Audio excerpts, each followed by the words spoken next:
What's going on, bottom line viewers? It's Mitch here. And for some reason, Kevol. What? I was actually going to run in. To do a run-in with the Money in the Bank.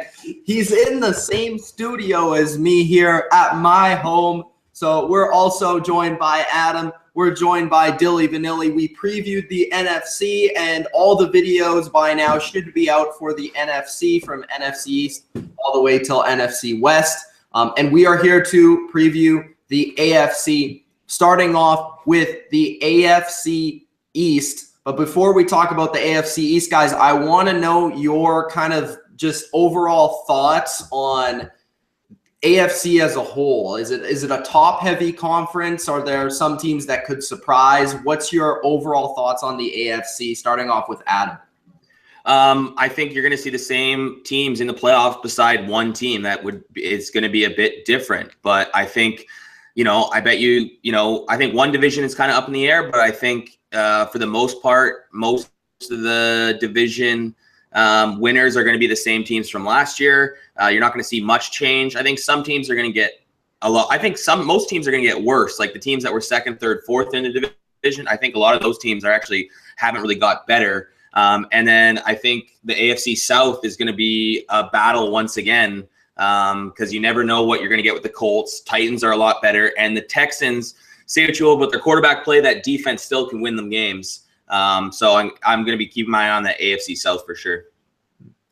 I like two divisions a lot. I like the AFC South and I like the AFC West. I think they provide some really good teams and depth in there.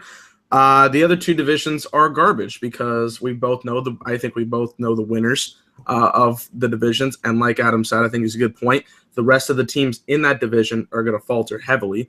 So I'm not very high on it. I think this is a weaker conference with more predictable winners, but I think it should be interesting to see what kind of rankings the rest of the teams have. So I'm interested in two divisions, not interested in the other.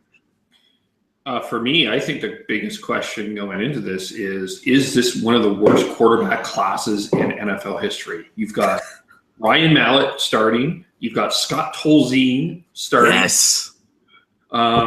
You've got a bunch of, Jay Cutler from the broadcast booth back. Cuddy, baby. Cuddy is playing for the Dolphins. Brock Osweiler, who was traded, who like the Texans begged people to get rid of, is starting for the Cleveland Browns. Blake Bortles cannot throw a forward pass. This is, to me, that's going to be the big question, is the quarterback play in the AFC is going to be some of the worst we may have ever seen in NFL history. And from a fantasy perspective, it's going to be really interesting what you do in quarterback. Yeah, there's a lot of quarterbacks, I'd say, fantasy perspective, but a lot of them are in the NFC. So, it's going to be interesting. But for me, I look at the AFC as a conference, like a lot of you guys said, it's very top-heavy, I think.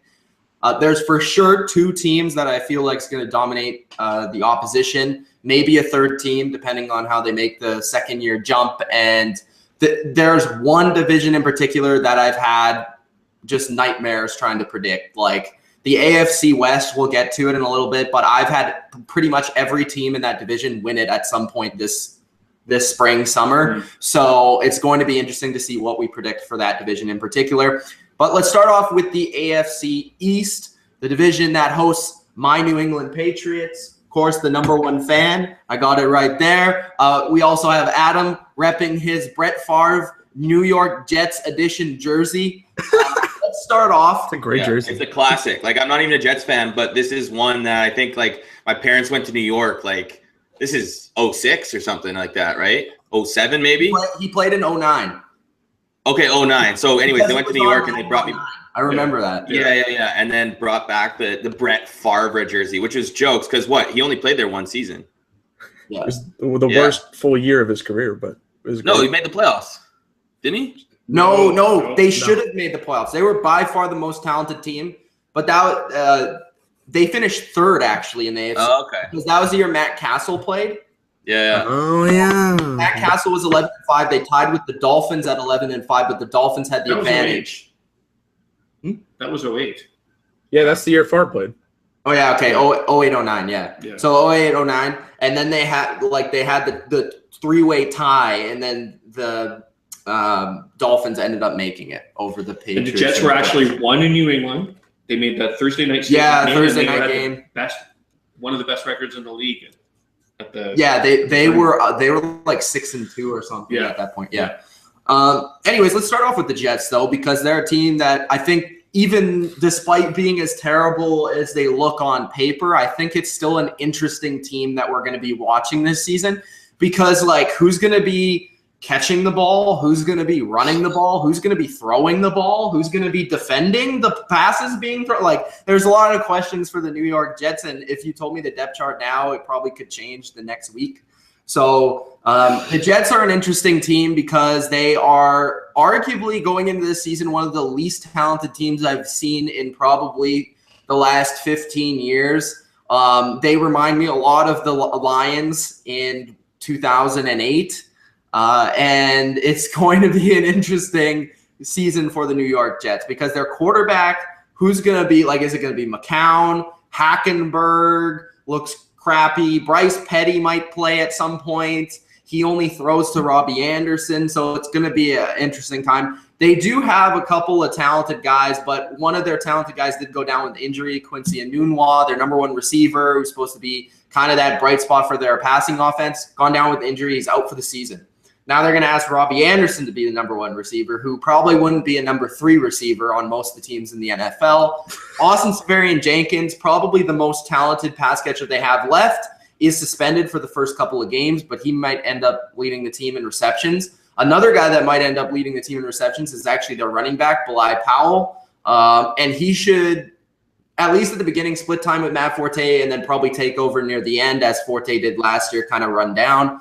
But their defense does have bright spots. They have a good D-line, specifically Wilkerson, Richardson, and Williams. Williams probably being the best of the bunch right now. He had a really good season last year, despite them being crap last year, but they'll probably be pretty good on the D-line this year. Linebacker-wise, they're a lot faster than they were last year and also a lot younger. They got rid of a lot of their veteran players, and I actually think their secondary is better. They added Adams in the draft. They got rid of an aging Revis who was god-awful, and they brought in Morris Claiborne. So I think that they're going to be a better secondary. Their D-line probably about the same. Linebackers maybe a tiny bit worse, but their offense is absolute garbage. So what do you guys think about the New York Jets this year? Well, I made a video about this, so you can check that out. Will the New York Jets go 0-16? The answer is no, they'll win one game. They will win one game, Thursday Night Football against the Bills. It's my prediction. This team is this is atrocious team. I mean, who's the quarterback this week? I don't know. I mean, they'll pluck Vito off the streets and make him the quarterback at some point. I don't know. But like, this team, they did some good things on the defense, and I like that, but there's just no steam. Like, who are the receivers? Robbie Anderson is like a lesser degree of Cole Beasley, and he's the number 1 starter for the Jets. Ridiculous. I just don't see them winning very many games. They could win a couple sketchy ones against maybe the Dolphins per se, but this team is awful. The worst record in the NFL, and look out, they might get to that Detroit Lions 08 season, but I don't think they will. I think they win one game. 1-15, worst record in the NFL. I got them at 2-14 because, like we said, I think that defense is going to be able to win them some games because, look at, I know my perception has changed what the Dolphins are going to do. I like the Bills more than the Dolphins, but I think that changes things a lot. They'll at least be able to win one game against the Jets and then maybe sprinkle in another win. So that's why I'm going against the Dolphins. That's why I'm going 2-14. If you look at their offense, yeah, it's so crappy, but I don't think we can go too hard at Josh McCown. He's proven that he's a guy that can somewhat get it done. Career passer rating of 80. You know, he's thrown 79 touchdown, completion percentage of 60 in his career. He's been there. He's going to be able to maybe protect the football a bit. I'm not sold on their run game. Forte is getting older. If Powell can run the ball, I think it could be decent. I just think that defense has improved. They have probably one of the best D-lines, I guess, individual players-wise, their D-line. And I really respect Darren Lee, who I'm pretty sure was injured a bit last season. I'd like to see him play because like he's a stud. I remember coming out of the draft, he was a big, I think, and he's fast. He's so fast, right? And then, like you said, getting Claiborne, who kind of had a resurgence, who I thought was one of I thought he was the best corner on Dallas last year, to be honest with you. Yeah, and I can't believe they let him go if replacing him with Nolan Carroll, maybe he wanted money. And obviously Jamal Adams, the new rookie safety. So I think their defense is going to be able to win them games. Obviously their offense isn't great, but I won't guarantee it, but I think they win 2. They win 2, in my opinion. But that's still not enough. Get the quarterback of the future next year. Yeah, this is, I think, what the Jets are trying, the Houston Astros approach to winning a championship. They're trying to tear it down to rebuild it because the way that they've tried to beat the New England Patriots has not worked. Mm-hmm. So this is a tear down to a rebuild to get a guy like Sam Darnold. I see 2-14. The defense is going to be okay. The offense is not. But this is an attempt to get Sam Darnold. And it will be interesting to see if they go 0-16, if they get Sam Darnold, will the NFL look at a lottery system? Because this feels like an intentional tank, in my opinion. But come on.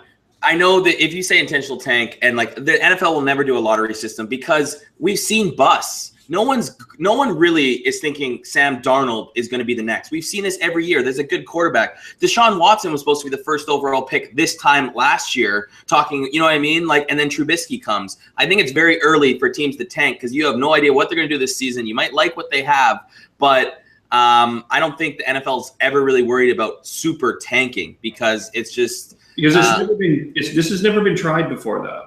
This was intentional. But Kev, you got to think about it. It's so hard to tank. It's so hard to tank because you have guys get injured. In the NFL, you have the front office who's making the team. You have the owner who's setting the desires for the team. So maybe the owner is like, okay, let's have a crap team this year. Then the front office is okay. We'll make a crap team. So the front office, the owner, and along the same lines. Then you get to the coach. You think Todd Bowles wants to lose all these games? He's going to get fired. No. So Todd Bowles is going to try his hardest. Then you have 53 players on your team, not just one, not just are playing for a job.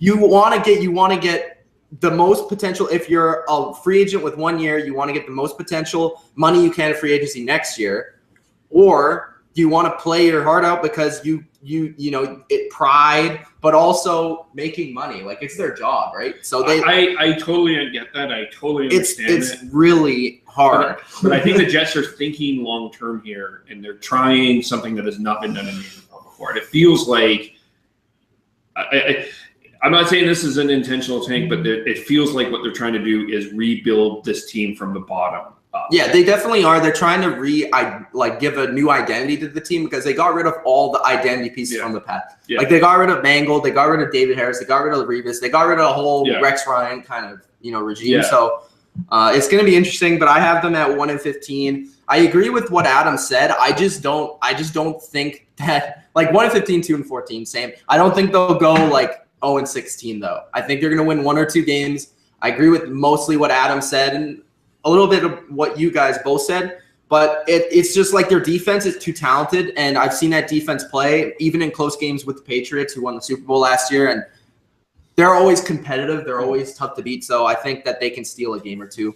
And you never know, like they could have like a breakout game from Robbie Anderson, or maybe one of these guys steps up like Austin Severian-Jenkins has 1,000 yards, or something happens where one of these guys has a good season on the offense. Yeah, so they get the Browns, they get the Jags, I believe. They get some bad teams because they finished last year. Yeah. So that helps them. Yeah. The next team we'll talk about is the Buffalo Bills, which finished second to last in the division last year, with the Dolphins and Patriots both making the playoffs. The Buffalo Bills are also in a transition, and it's an interesting transition because I actually thought that this transition was going to mean a worse Bills team this year, but I feel like they're going to be along the same lines as last year.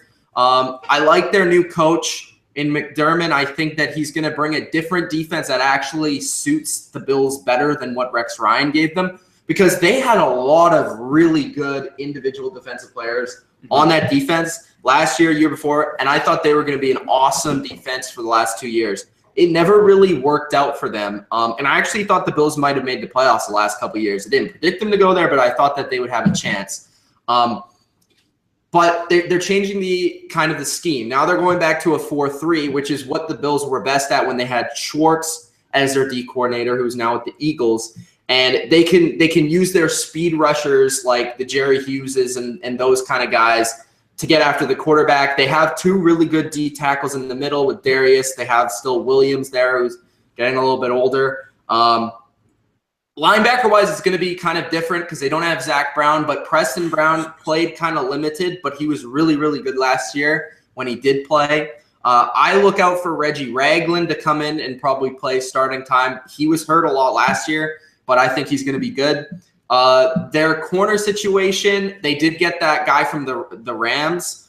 So, and it's going to be interesting because they got gains from the Rams, and they're going to be playing more zone because McDermott with the Panthers would play a lot of cover twos and stuff like that. So a lot of the corners don't have a lot of stress as they used to in Rex Ryan's scheme where they're blitzing, and it's all man coverage with no safeties. So the corners won't be as important, and they also have Tre'Davious White there, who's kind of a bigger corner. Safety position is kind of lacking, in my opinion. Offensively, their offensive line was actually really underrated last year. Everyone was talking about the Cowboys, the Titans, the Raiders. Bills, really good, like especially run game. They were the best offensive line and best run game in the league last year. I think Shady averaged over 5 yards a carry. Gillislee led the league in rushing yards per carry. So this is a team that can run the football, especially with a quarterback like Tyrod Taylor who can run the ball. And they can do a lot of that stuff. I think they're going to miss their offensive coordinator, Anthony Lynn, who's now the head coach of the Chargers. So that's going to be interesting to see how they adapt offensively. Their receiving targets aren't very great. I mean, they have Jordan Matthews, who's never really proven to be a number one receiver, Anquan Bolden, who's old, and they have Zay Jones, who apparently looks good as a rookie in camp, but are we really going to ask that much from a rookie? Charles Clay at tight end, who's okay. So this team is pretty much the same. I think it's just going to be maybe their coaching. I actually feel is going to be a little bit better. I have them at 6-10. I just think like they have some talent, but I don't think they're as talented as they were in the past. They might play a little bit better, but I don't see them being better than actually the Dolphins this year. How do you feel about that, Adam, Dylan, Kev? I think in this situation, there are some key pieces to look for. I think this is just a team that's going to struggle with its schedule. I think there's a lot of key teams that they're going to play. I think that they're going to be outmatched by. They play the Broncos this year. Of course, they're going to play the Patriots twice. They play the Buccaneers, the Raiders. There's just a couple of teams I feel like they get outmatched by. I think they'll win some closer games, but like you said, there's just some pieces missing. This isn't a complete team to me. I think this is just one of those struggling in the middle teams. I got them at 7-9, which is not it's not the worst record here. It's actually going to get them second place in this division, but I don't think that there's not really a shining light for me. This is just a growing pains team that's going to get in the middle of the draft and continue in this spot for a while. So I don't have much highs on them, but I do want to see some play, especially from Tyrod Taylor. I want to see how he gets to the situation. I want to see how that receiver group goes without Sammy Watkins. It'll be an interesting watch to see what the Bills do. To be honest, Dylan, they haven't really had Sammy Watkins, though, to be honest. Yeah. Well, yeah, I know. He's got injuries and stuff, but it'll be interesting to see what Jordan Matthews does in replace of him and see if he can be their receiver they're looking for, I guess. But, yeah, 7-9, middle of the road team for me. My prediction is a little biased towards the Bills because I'm a huge Sean McDermott fan. He started in the Eagles organization. He was strictly under Jim Johnson, who I think was one of the most underrated defensive coordinators ever, who coached for the Eagles from 98 to 2006 and unfortunately passed away in 2009. But Sean McDermott has a great resume and has coached under some very good coaches in his career. And I think he brings that with him. The reason why I think the Bills are going 9-7 is because, like I said, with the Dolphins are not going to be good with Cutler. I don't care what that defense has. I don't care what that offense has. With Cutler or Matt Moore, you're not going to win very many games. So I have them kind of switching from last year. I think if you look at their players they have, I think they have the second best roster in the AFC East. Obviously nowhere close to the Patriots, but I still like their team better than the Dolphins. If you're looking even just at their depth chart, like their defense isn't too bad. Don't forget they got Micah Hyde and Jordan Poyer in two new safeties. They're going to have a whole new secondary. Tre'Davious White, EJ Gaines too at corner. Lorenzo Alexander had a great season last year. Preston Brown, like you were saying. Their D-line needs a little work, but obviously Marcel Darius, and then who knows what Shaq Lawson's going to do. I just look at this team, and obviously I don't think they're going to beat the Patriots. They have some tough games, but I think if you look at the schedule, you can easily see them winning 9 of them.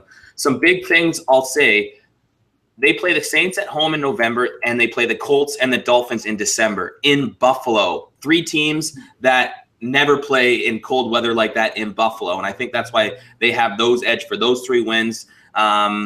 That's a good point, Adam, because that always happens every year. Like people, yeah. I always pick the Bills in December against a team that they should never beat.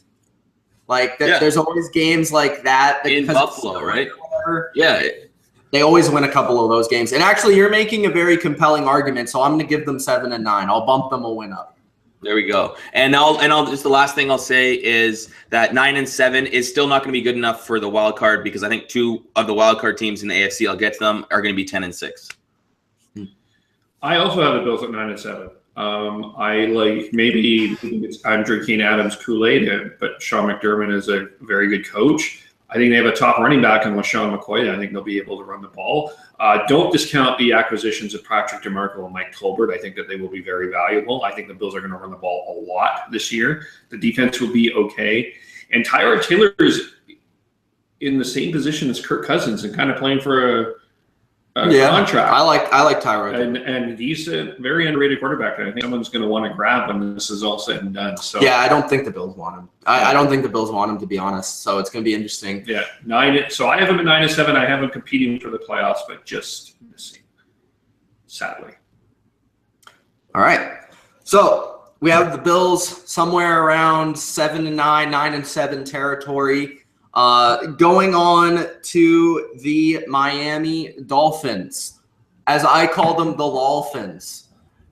They made the playoffs last year and didn't disappoint, I guess, because they made it in with kind of a backup quarterback. They play the Pittsburgh Steelers. No one really picked them to win, but they were competitive in that game, and they had a lot of chances to win that game, but it just never really worked out for them. Matt Moore wasn't enough to get them over the Steelers. The Dolphins have always been kind of an interesting team. As a Patriots fan, they usually are very competitive against the Patriots at home. But then when it comes to playing on the road, they usually get blown out, not even close. The Dolphins last year were kind of another team that I looked at, and I just didn't see how they were a team. They were a team that made the playoffs. I don't really know what it was about that team. But they their talent doesn't strike me, specifically on defense, as scary, but they kind of get it done. And I think a lot of that has to do with their coach. We're going to give a lot of credit to Sean McDermott. We have to give credit to Adam Gase, because Adam Gase is one of the most underrated offensive coaches specifically in the NFL. And I think even with Jay Cutler, they're going to put up points because they have Jarvis Landry, who's arguably the best slot receiver in the entire league. They have Devontae Parker, who looks like he has a rapport now with Jay Cutler. And something about Jay Cutler that Ryan Tannehill doesn't do is he's going to throw the ball down the field, and he doesn't really care. You know what I mean? He's just going to let it rip. And that might win them and lose them some games at the same time. So Devontae Parker, Kenny Stills, another good deep threat who actually had a lot of touchdowns last year. Their offensive line is pretty decent, specifically in the interior with Pouncey and those guys in the inside. Jay Ajayi had a breakout season last year. He had 3 200-yard games, I think. Yep. And I think 2 of them were against the Bills. Hopefully the Bills fix that. But I think Jay Ajayi is going to be – I think he's legit. I think he's going to get the ball a lot, and I think he's going to get it a lot in the run and the pass game. And I think their offense is just going to be good. They have Julius Thomas. Even with Cutler there, I think their offense is still too talented to not be decent. Their defense is kind of the concerning part still for me. They have some studs there. Cam Wake's old, but he can still get after the quarterback. He proved that last year. Sue is a beast. It doesn't matter what you say. He's going to stomp on people, but he's still going to sack you. Linebacker-wise, they added Lawrence Timmons, who I said it in the free agency video. I don't get it. He's a 3-4 inside linebacker that's not going to be playing in a 4-3, and he's never played that position his entire career, and he's played for like 10 years. Kiko Alonso had a really good season last year. Their secondary with Rashad Jones, he's one of the best strong safeties in the league. Their corners aren't very good, but for whatever reason, they don't play bad. Like, I don't know. They can't really match up with some of the better offenses in the league, like the Patriots, the Saints, the Packers. They can't really match up with those teams, but against a team like the Bills, they could. So for me, this is a team that's very similar to the Bills. I have them somewhere between 6-10 and 9-7. I think they land at 7-9, 6-10-ish. I think they'll be one win off of the Bills. Like the Bills will rather be one win ahead or one win below, something like that. I don't see them making the playoffs this year. Jay Cutler is not a huge downgrade from Ryan Tannehill, to be honest. I don't think Ryan Tannehill was awesome last year, but I don't think he was bad. I don't think Jay Cutler will be bad, and I don't think he'll be awesome. So he'll be somewhere in the middle. It's just a different type of quarterback. How do you guys feel about the Dolphins this year? Man, I really don't see that much potential in these Dolphins. This is just my opinion. I look at this team. I really don't like what Jay Cutler brings to the table. I'm just putting that out there. I've never have. I saw the potential maybe back in Denver, but otherwise haven't really seen that much in him. I love what Jay Ajayi brings. I think he's a great running back. He showed out last season, one of the most underrated players in the league, especially at that running back position. A lot of wide receiver talent I like. Devontae Parker especially I think is a good receiver. That secondary kind of questions me. I don't exactly know what those cornerbacks are going to bring, like you said, especially against some better teams. But when it comes down to it, I just don't think Jay Cutler is going to win games. I don't think he's going to be able to get – I think he's going to lose more games in those situations than he's going to win them. That's just my opinion. I have him at 6-10. I feel like this team, like you said, surprisingly got in the playoffs for God knows what reason. But I think they're going to show what they were capable of last season. I think they're going to be this mediocre team that doesn't bring much out there and doesn't show much upgrade. And I think the signing of Jay Cutler is not going to help them in any way. So I have them at 6-10. My question is to everyone here, would Josh McDaniels still have his job in Denver if they would have known how Jay Cutler ended up? Because one of the big reasons is because he got fired is because he wanted to get rid of Jay Cutler. They got rid of Jay Cutler, and then everyone hated him after that. Yeah, but at the time, too, that Broncos team had no defense like it does now. No, it doesn't. Yeah, no, it was brutal. Yeah. Well, also, he put his money on a guy that could barely throw a forward pass. Yeah, Kyle Orton, and somehow they were like 5-0 that season. Kyle Orton, my boy right there. I got the Dolphins 7-9. I think they played and won some games maybe they shouldn't have last year. You have to admit, though, this, like you were saying, Mitch, this offense is very talented. Like with Ajayi and then Jarvis Landry, who I think if you put him with any other quarterback, the guy is up there as a top 5 receiver in this league. I think I'd agree with that.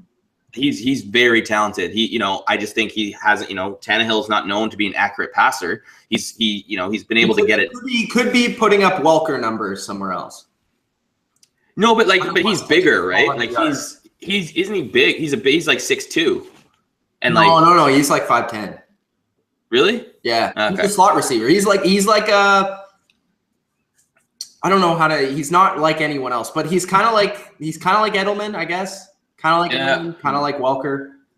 But I don't think Ajayi is going to have as good of the season. I think they're going to stack the box more with Ajayi, and I think the problem with at least with Tannehill when he's at quarterback, he has the ability to run, which they're not going to have that to get away from pressure. I think they're better off actually if they want to make the playoffs, or at least because with some of the pieces, I think they're better off playing Matt Moore than Jay Cutler, in my opinion. Because Matt Moore's proven that he can get some wins in the NFL. Same with Cutler. But if you look at Cutler's preseason, obviously he didn't have much time. He throws off his back foot.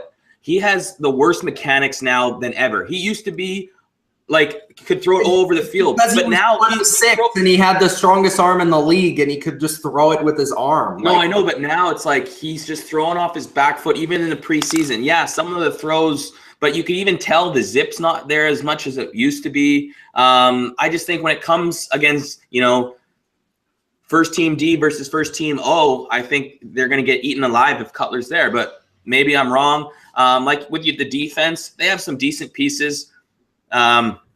I still hate their, besides, Jones, like Nate Allen, who was an Eagle, then went to Oakland. He's your starting free safety. And then like Byron Maxwell, who, great in Seattle. Decent last year, but I don't know. The terrible in Seattle. The corner sleeves. He's got the worst swag of any corner in the league. And then I don't mind Howard. I think Howard still can grow to be a better corner. But still, I just think it's going to be a down year. I have the Bills ahead of them. Plus, they play some winter games late in the season. It's still not going to matter. I have them at 7-9. I think the Dolphins are actually going to get off to a really great start, and people are going to be – their eyes are going to be wide how good the Dolphins are starting, but they're going to end up 7-9. You look at that schedule at the end, they got Denver, they got Tampa Bay, they got 2 against Buffalo.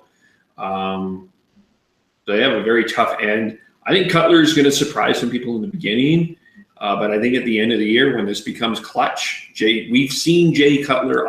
My memory of Jay Cutler is on the bench in the NFC Championship game against the Green Bay Packers. That's the story of Jay Cutler to me. They would have won that game. Yeah, they really would have. They have a lot of weapons, but I think at the end they will phase out and they will go 7-9. Yeah, so I think we all have them at rather 7-9 or 6-10. So interesting, Miami Dolphins fans. Sorry, but that's just the way we see it. Sorry about your damn luck. Let's go to the New England Patriots, the team that should walk away with this division pretty much unscathed the way they have the past 10 years. I think it's been 10 years in a row that they've won. They've only lost the division with Tom Brady twice since 2001. And they're usually getting a bye in the process. This team is no different. This team is actually getting a lot of hype for an undefeated season, and you can't really go around it. It's just got to be discussed. That is our job here on the Bottom Line View. It's to discuss things that people rather like the team doesn't want to discuss. Let's put this into perspective to see why the team is getting this type of hype. So last season, they finished 14-2 and won the Super Bowl against the Atlanta Falcons with the most epic comeback of all time. All right. In that 14-2 season, they lost one game with Tom Brady to Kevin's Seahawks, which was on the last play of the game on a fade to an already injured Rob Gronkowski, which was a stupid play call, by the way. They lost another game with Jacoby Brissett, their third-string quarterback, to the Buffalo Bills, who were not a bad team last year. They had the #1 scoring defense in the league last year. They blew out the Steelers, and by score, they blew out the Texans, even though that game was closer than we thought. In the Super Bowl, they had a terrible first half, and they scored 30, how many points unanswered? 31? Yeah. 31 unanswered points. So Tom Brady only lost one game. He was suspended for 4, and Jimmy Garoppolo still went 3-1, or Jimmy Garoppolo, Jacoby Brissett. Now, this year, what they do in the offseason, but they upgrade at corner and add Stephon Gilmore, who's having an amazing camp. Apparently, he's actually playing better than Malcolm Butler from the Buffalo Bills. So they steal from the Bills again. They also steal Mike Gillislee from the Bills, who, again, led the league in yards per carry for running backs last season.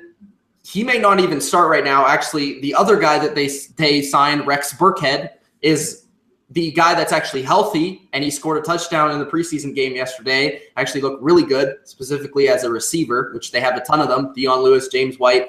They added another receiver, Brandon Cooks, from the Saints, who is looked at as one of the best deep threats in the game and is only like 23 years old or 24 years old and has 2 1,000-yard seasons with the Saints.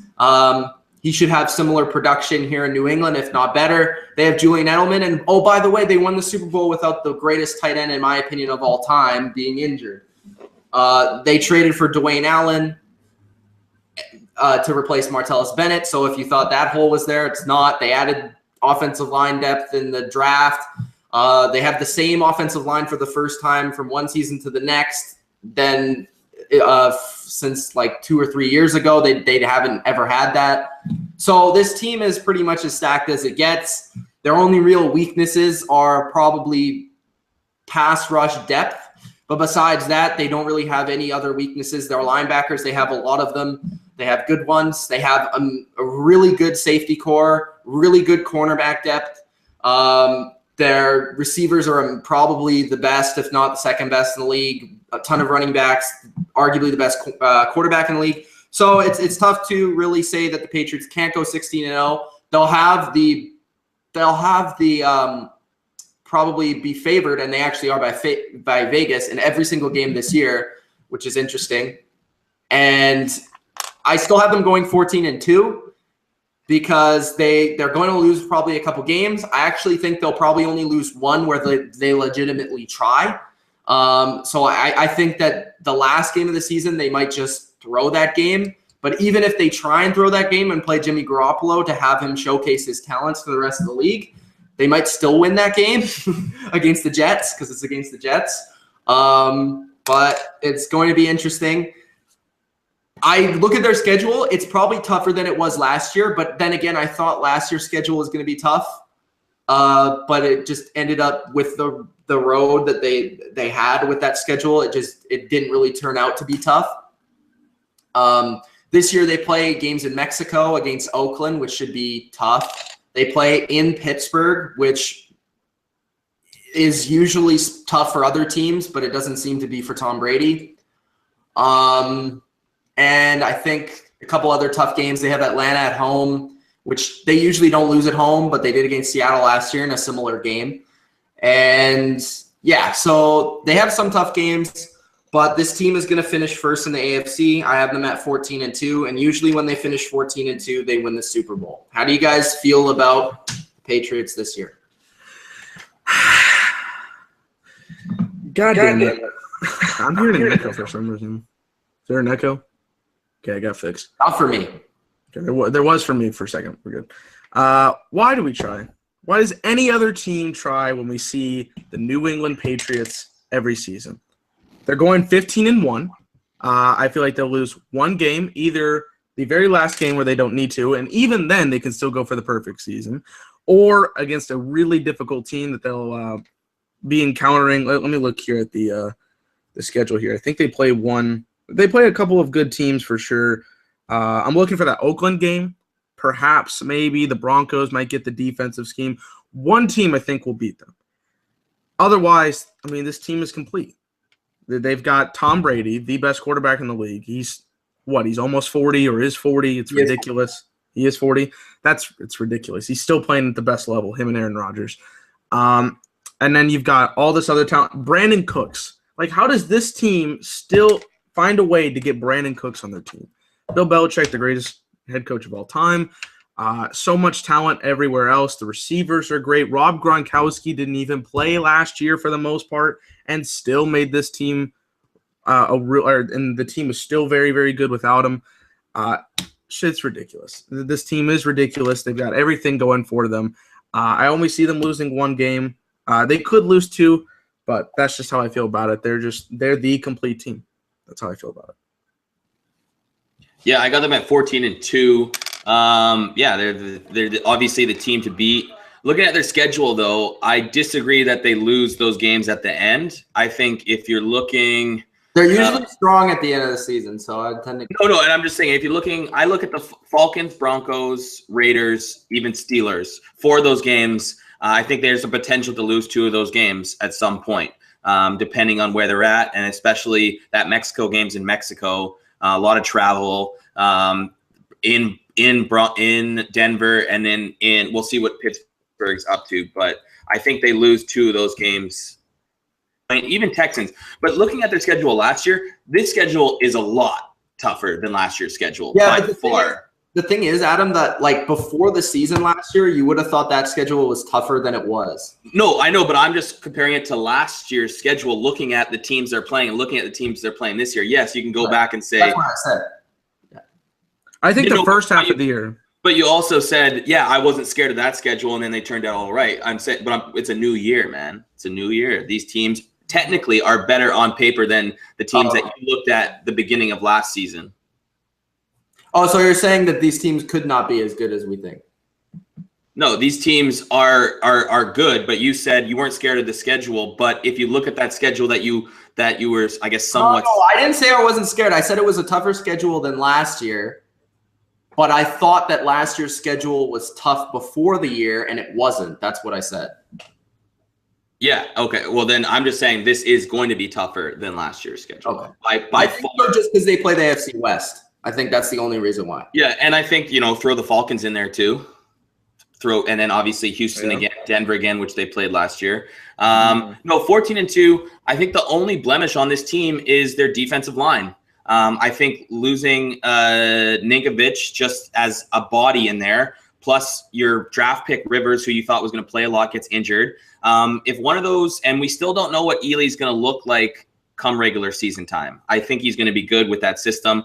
But that D-line. Pretty good in the preseason. I do. Yeah, take what you want of preseason. I just think if they lose one guy on the D-line, I don't think they have much depth, and I think that could hurt them getting pressure because they need to get pressure.